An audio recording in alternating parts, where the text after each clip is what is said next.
जय हिंद दोस्तों, जोहार। आज हम लोग बात करने वाले हैं कि पहले तो हम लोगों को 59 लाख महिलाओं को सरकार ने वादा किया था पैसा देने का, और अभी तक मेरे दोस्तों 34,40,000 महिलाओं को ही अभी तक पैसा मिली है। बाकी 20,60,000 ऐसी महिलाएं जिनके अकाउंट में अभी तक पैसा नहीं आई है। तो पैसा कब तक आएगी और कैसे हम लोगों को मिलने वाला है, कैसे पता चलेगी, सारा चीज आज इस वीडियो के माध्यम से हम लोग डिस्कस करने वाले हैं। तो मेरे दोस्तों, आप लोग एक एक करके सारे बातों को गौर तरीके से सुने ताकि आप लोगों को समझ में आए कि आखिर हमारा पैसा अगर कहीं रुकी हुई है तो हम अपने अकाउंट तक कैसे पहुंचाएं। तो हम सभी को अच्छी तरह से पता है मेरे दोस्तों कि हम लोगों का सरकार ने एक नियम जारी किया है कि आपको अकाउंट में डीबीटी करना होगा, और आप सभी को यह भी पता है कि आप लोगों ने डीबीटी अच्छी तरह से कर लिए होंगे, और जो भी नहीं किए हैं वो आप अच्छी तरह से कर लेंगे। बाकी जो कर चुके हैं उनका डीबीटी जो है मेरे दोस्तों, डायरेक्ट बेनिफिट ट्रांसफर जो हमारा है वो हम लोगों ने कर चुके हैं, पर अभी तक हमारे अकाउंट में पैसा नहीं आई है। तो ध्यान से सुनेंगे आप लोगों को कब तक पैसा मिलने वाले हैं। तो मेरे दोस्तों, आज हमारा है 27 तारीख और हमारा ये मार्च का महीना है।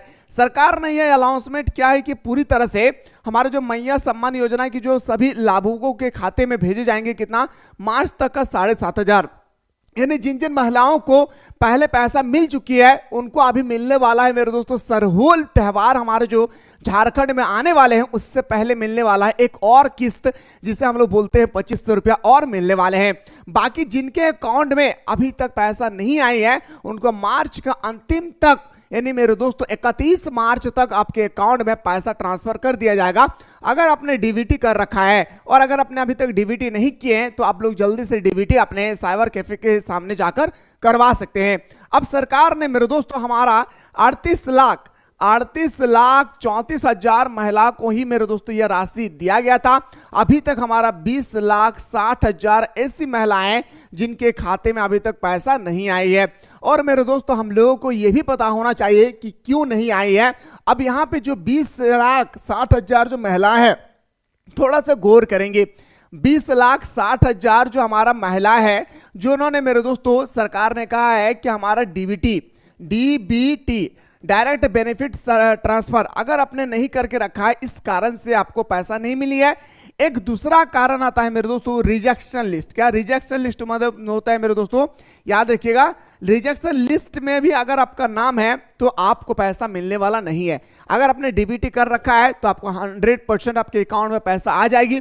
अगर आपको रिजेक्शन लिस्ट, जैसे हर एक डिस्ट्रिक्ट का एक रिजेक्शन लिस्ट जारी किया गया था मेरे दोस्तों, रिजेक्ट लिस्ट जारी किए गए थे, ये महिलाओं को पैसा मिलने वाला नहीं है। सरकार ने कारण भी बताया था कि आखिर किस कारण से नहीं मिलने वाले हैं। देखिए मेरे भाई, यहाँ पे किस कारण से बताया गया था कि पैसा आखिर क्यों नहीं दिया गया, इसके पीछे बहुत ही बड़ी कारण था जो हम सभी को अच्छी तरह से पता होना चाहिए। यहाँ पे बताया गया था कि 38.34 लाख लाभुकों को ही सहायता राशि भुगतान हुआ है।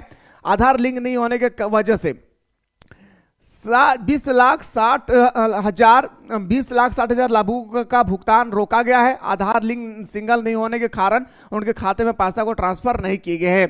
तो हमें तो यहाँ पे एक कारण मेरे दोस्तों अच्छी तरह से पता चल गया होगा कि हमारा डीबीटी नहीं किया हुआ था, इस कारण से हमारा पैसा नहीं मिली है। और जब डीबीटी कर चुके हैं तो हमारा 31 मार्च तक हमारे पैसा 100% हमारे अकाउंट में आ जाएगी। अब सर, हमें कैसे पता करें कि हमारा अकाउंट में पैसा आई है या नहीं? तो मेरे दोस्तों, आप सभी को अच्छी तरह से पता होगा कि अभी पहले क्या होता था कि जब भी हमारे अकाउंट में पैसा आती थी तो हम लोग अच्छी तरह से अपने मोबाइल पे घर बैठे चेक कर सकते थे कि हमारे अकाउंट में पैसा घुसा है या नहीं। लेकिन अब आप चेक नहीं कर सकते हैं। आप अपने अकाउंट में क्या करना होगा मेरे दोस्तों, गौर फरमाएंगे। सबसे पहले आप लोगों को जो भी अकाउंट भेजा जाएगा वो आधार कार्ड के थ्रू से भेजे जाएंगे। सरकार ने एक नया पॉलिसी बनाई है जिसमें बताया गया था कि डायरेक्ट बैंक अकाउंट में ट्रांसफर नहीं किया जाएगा, और ना ही मेरे दोस्तों आपका अकाउंट नंबर से आपको ट्रांसफर किया जाएगा, बल्कि यह बताएगा कि जो आपका आधार कार्ड है उसके माध्यम से अब आपको पैसा मिलने वाला है। अब आपके आधार कार्ड के अकॉर्डिंग अगर आपने पहले अकाउंट खोल के रखा है और पहले आपने कहीं और खोल के रखा है और उसके बाद शादीशुदा हो जाने के कारण फिर आपने ससुराल में जाकर अपने अगर आधार कार्ड के अनुसार अगर आपने बैंक अकाउंट किए हैं तो आप लोग कंफ्यूज हो गए कि सर हमें पैसा मिलेगा कहां। तो पहले आप जहां पर किए थे, पहला अकाउंट जो भी बैंक का है, चाहे आप पंजाब नेशनल बैंक का हो, चाहे आप स्टेट बैंक के हैं, चाहे आप बैंक ऑफ इंडिया के हैं, आप एनी अदर बैंक से रिलेटेड है, बस याद रखिएगा पहले आप जहां बैंक अकाउंट खोले थे वहां पर जाकर आप चेक करेंगे तो आपको पता चलेगा कि मेरा पैसा यहीं पे रोका गया है। बहुत सारे महिलाओं का यह भी कहना है कि हमारा पहले तो पैसा हमारा न्यू अकाउंट भी आया था तो वहां पे आप लोगों को अकाउंट नंबर से दिया जा रहा था, इस कारण से आपके अकाउंट में आई थी। अभी आप लोगों का डीबीटी के माध्यम से पैसा भेजा जा रहा है, इस कारण से मेरे दोस्तों याद रखिएगा आप लोगों का पैसा जो है वो पहले अकाउंट में ही आएगी, इस बात को ख्याल रखिए। बाकी अधिक जानकारी प्राप्त करने के लिए मेरे दोस्तों हम लोग बात करेंगे नेक्स्ट वीडियो में, इसलिए इस प्लेटफॉर्म से जुड़े रहें।